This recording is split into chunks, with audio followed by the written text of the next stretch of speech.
Hello बच्चों, welcome back to your favourite educational channel Dan की class. आज हम पढ़ने वाले हैं क्लास 7 की हिस्ट्री का first lesson sources of history. So let's start our lesson without any delay. So let's start our lesson sources of history. We studied ancient Indian history last year. This year, we are going to study the medieval period of Indian history. Broadly, the period from the 9th century CE till the end of the 18th century CE is considered to be the medieval period of Indian history. In this lesson, we are going to study the sources of medieval history.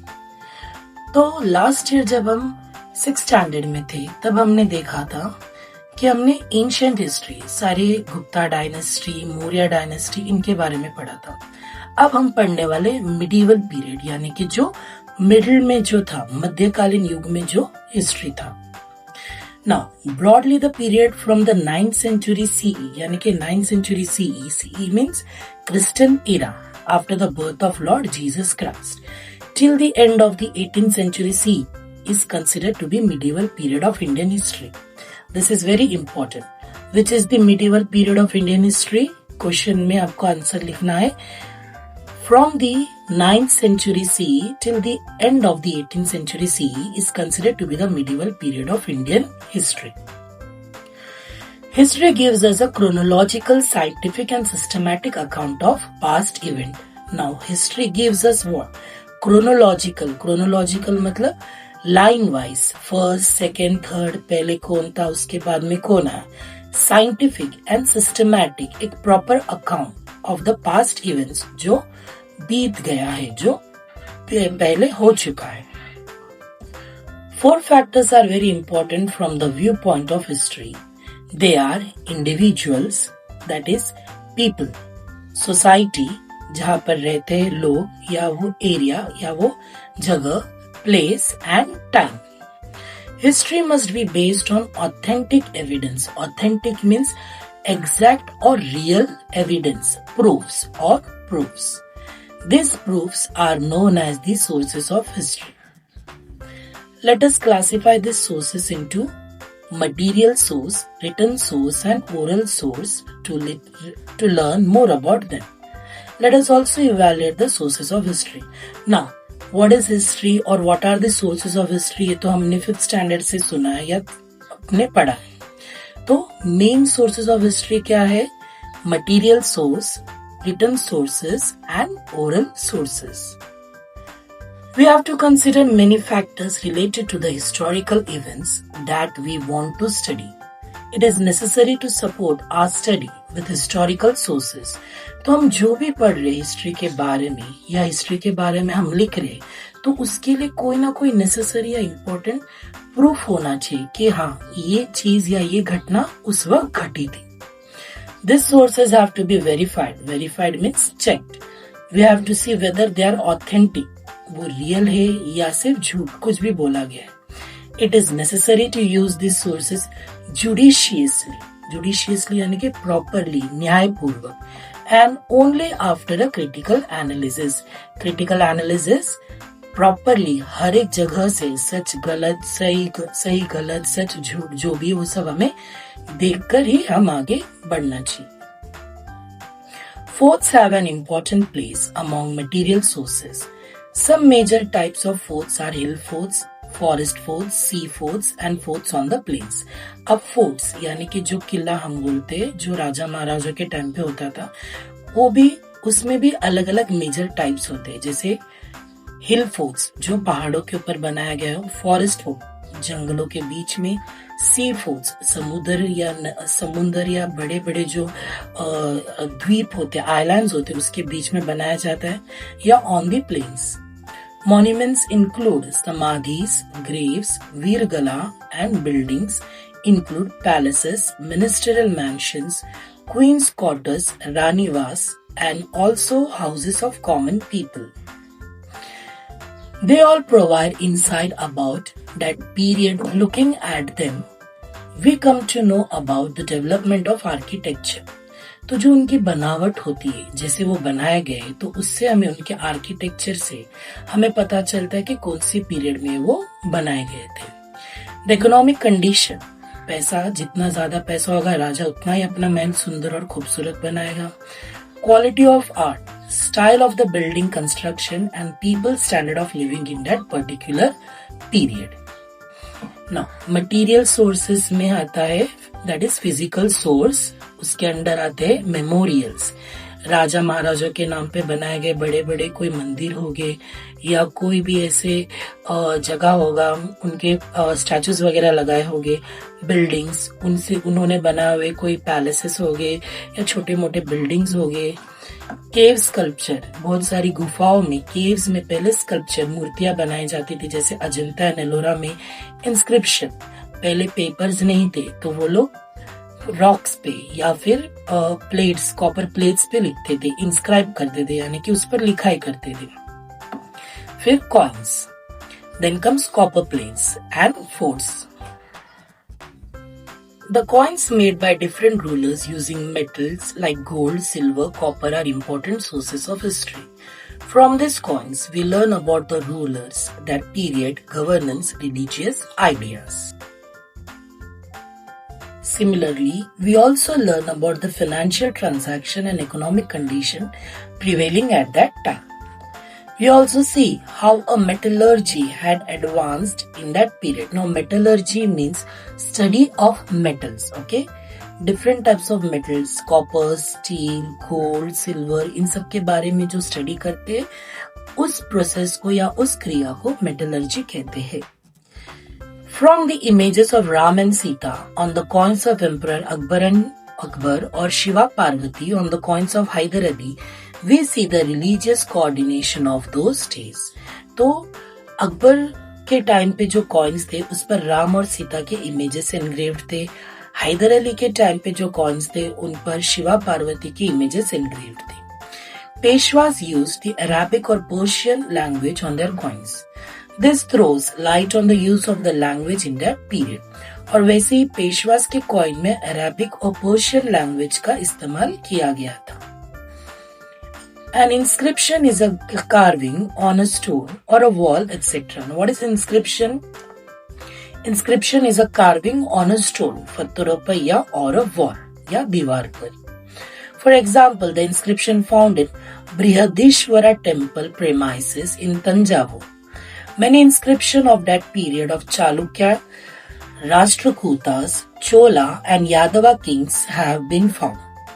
An inscription is considered to be very important and reliable source of history. Now, inscription से हमें पता चलता है कि कौन से राजा ने या किस राज्य का वो शिलालेख, शिला यानी कि जो पत्थर होता है उसे कहते हैं.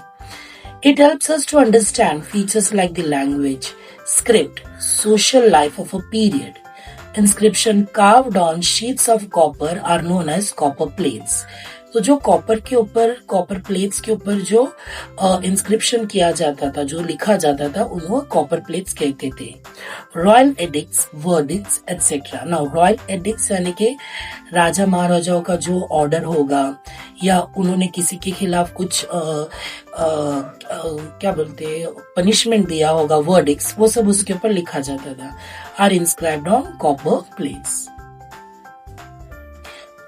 Now, do you know Chaityas, Viharas, temples, churches, mosques, agyaris, dargahs, maqbaras, gurudwaras, monuments, sculptures, wells, minarets, village boundaries and gates, weapons, utensils, ornaments, clothes, decorative articles, toys, implements, musical instruments are all material sources of history. So, give some example of material sources of history. तो आप इसमें से कोई भी 4 to 5 लिख सकते हो. Now next हम देखेंगे written sources of history. Written sources. We learn about significant historical events in the medieval period from sources like the writing style of script like Devanagari, Arabic, Persian, Modi, etc. As also from the varieties of different languages, Bhurja Patras, religious manuscript, treaties, edicts, decrees, biographies, paintings, etc. Now return source क्या होता है कि जो भी उस time पे हुआ गया उसे प्रॉपरली कहीं पर या प्लेट्स पे, कॉपर प्लेट्स पे, या भुर्जा पात्रा is bark of the tree, birch नाम का जो एक ट्री है उसका बार्क को निकालकर छील के उसके ऊपर लिखा जाता था। ओके, तो that is written source. Now we can gather information about the food items, attire, conventions and rules of conduct of people, festivals, and about people's life, etc. from these sources. Sources of this history are called written sources of history. Okay, now what is the written sources of history? तो यहाँ पर से हमें answer लिखना है। Now, for example, written sources में क्या क्या आते हैं हम देखेंगे।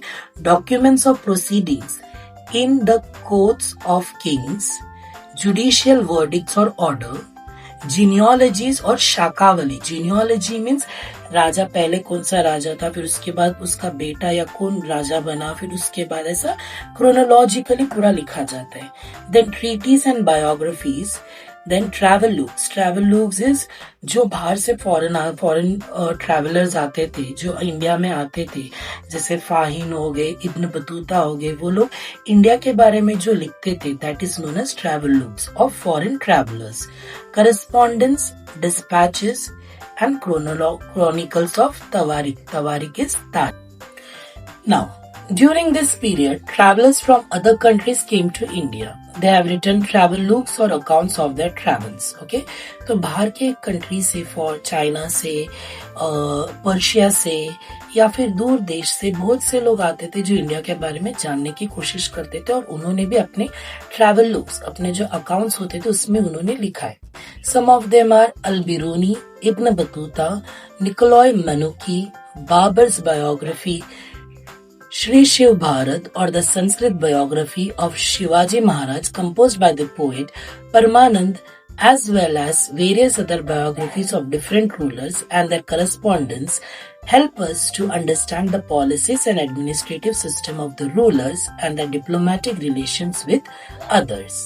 Okay, तो वो लोग जब उस टाइम पे राजा महाराजा लोग जो ऑर्डर देते थे या जो भी कुछ वहां पर होता था, सब चीज उन्होंने एक प्रॉपर वे में लिखा है, तो जिससे हमें आइडिया मिलता है कि उस वक्त वहां का जो कंडीशन था, जो रूल्स एंड रेगुलेशन था, कैसे होता था।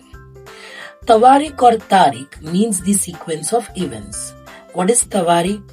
तवारिक और तारीख means the sequence of events. तवारिक written by Al-Biruni, Ziauddin Barani, Maulana Ahmad, Yahya bin Ahmad, Mirza Haider, Bhimsen Saxena, etc. are available. Bakhar. Now, what is Bakhar? Bakhar is a type of chronicle that originated in Maharashtra. ये महाराष्ट्र में ही originated यानी कि शुरू किया गया था। Now बखार का मतलब होता है राजा के बारे में या किसी चीज के बारे में बताना, या उसके बारे में एग्जैजरेट करके, या जो भी चीज है उसे प्रॉपर वे में एक्सप्लेन करना। Chronicles help in understanding aspects like the contemporary political happenings. Linguistic transaction. Linguistic is language, okay? Different languages. ऐसा नहीं कि हमारे कंट्री में, हमारे देश में या हमारे जो राज्य में एक ही तरह के बोलने वाले लोग होते, बहुत से अलग अलग भाषा के लोग हैं, वैसे बाहर से भी बहुत सारे लोग आते थे। Then cultural life, social conditions, etc. Many of the chronicles in Marathi were written many years after the events had occurred. As a result, they are seen to rely on hearsays. Hearsays means सुनी सुनाई बातों पे। Okay. Some of these chronicles are माही कवितेची बखार, सभासद बखार, चिटणीसाची बखार, भाऊसाहेबाची बखार, etc. The works of contemporary Western historians like Robert R. M.C. Springer and Grant Duff are also important. Next comes oral sources. Now, oral sources, we understand various aspects of folk life through folk literature traditionally passed on from generation to generation. Some examples are ovis, folk songs, povadas, folk tales, legends and myths. Such type of sources are called oral sources of history. Now, oral sources means जो कहानियां या जो भी folk song जो हमारे घर में हमारी दादी दादा या हमारे जो पहले के लोग हमें सुनाते आते हैं, जो उन्होंने अपने दादा दादियों से सुने, उसे कहते हैं फोक सॉन्ग या ओरल सोर्सेस। ओरल सोर्सेस में क्या क्या होते हैं? फोक सॉन्ग्स, गाथा, shlokas, अभंग्स, पोवाडास, proverbs, legends, and myths. History is written with the help of the three types of sources mentioned above. Even after it has been written down, research on it goes on continuously. ऐसा नहीं कि एक बार history लिख दिया तो हो गया खत्म, नहीं, उसके ऊपर भी और भी अभी भी रिसर्च करते हैं लोग, नए नए बातें निकालने के लिए, जानने के लिए लोग उत्सुक रहते हैं। They try कि what new can we grab. New sources and information come to light through this research. Then history has to be rewritten accordingly.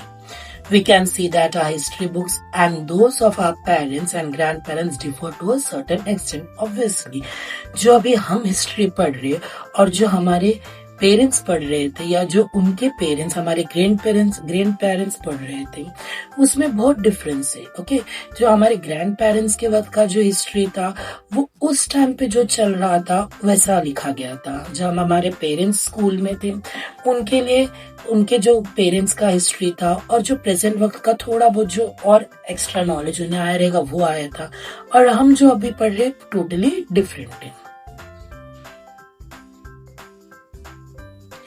Now, evaluating the sources of history.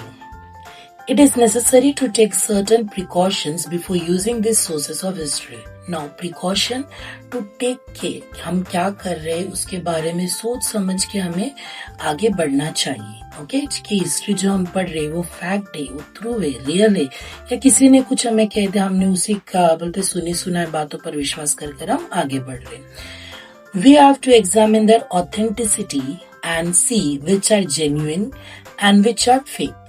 The quality can be determined with the help of internal standards. We also have to study the integrity of the writers, their personal interest, the period in which they live, and the political pressures on them.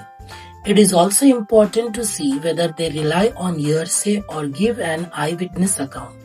We need to consider the exaggerations. Exaggerations means कभी कभी क्या होता है, किसी राजा ने कुछ काम किया है, भले वो थोड़ा सा हो, बट उसके बारे में बहुत बड़ा चढ़ा के कहा जाता है ना। हिस्ट्री क्या है? हिस्ट्री इज पास्ट में जो हुआ है, ओके, जो प्रेजेंट था, जो वहां पे जब लोग थे, अब वो लोग उनके हिसाब से वो लिखेंगे, तो वो सच है या गलत है, छोटी सी चीज को बहुत बड़ा चढ़ा के तो नहीं कहा गया है। Then metaphors and other literary device they use. That information has to be verified with the help of other contemporary sources. The information may be one-sided, contradictory, or exaggerated. It has to be seen in a proper perspective. The sources have to be subjected to a critical analysis. The author's impartiality and neutrality are very important in writing history. Now, अब कोई भी जो history लिख रहा है, okay, तो author should be impartial. Impartial means ऐसा नहीं कि हाँ अब उसे एक कैरेक्टर कोई पसंद है, एक राजा कोई पसंद है, भले वो कितना ही बुरा क्यों ना हो या उसने कुछ गलत किया, पर वो उसके बारे में अच्छा लिखेगा। He should be neutral. दोनों का सही गलत, सही क्या सही है क्या गलत है, कौन सच्चा है कौन झूठा है, किसने अच्छा काम किया, तो वो सब जानकर उसके बारे में फिर वो आगे लिखना चाहिए। तो बच्चों, आज का हिस्ट्री का एक्सप्लेनेशन तो हमने यहाँ पर कर लिया। अगर आपको फिर भी इसमें कोई डाउट लगता है तो आप मुझे मैसेज करके पूछ सकते हो। अब ये जो यहाँ के एक्सरसाइजेस है ये बहुत ही इजी है। मैंने जो आपको एक्सप्लेनेशन दिया है उसमें से आपको इसमें के यहाँ के बहुत सारे क्वेश्चंस के आंसर मिल जाएंगे। ठीक है, तो please try to read the lesson once again. इसमें से जो भी क्वेश्चंस है आप पहले ही प्रिपेयर करके रख सकते हो, तो आपको जब आपका स्कूल स्टार्ट हो जाएंगे तो उस वक्त आपको ज्यादा प्रॉब्लम नहीं होगा। तो बच्चों, अगर आज का ये हिस्ट्री का लेसन का एक्सप्लेनेशन आपको पसंद आया हो तो लाइक करें, शेयर करें और डैन की क्लास को सब्सक्राइब करना ना भूलें। मिलते हैं अगली क्लास में और भी नए इंटरेस्टिंग लेसन्स के साथ। तब तक के लिए कीप लर्निंग, कीप ग्रोइंग।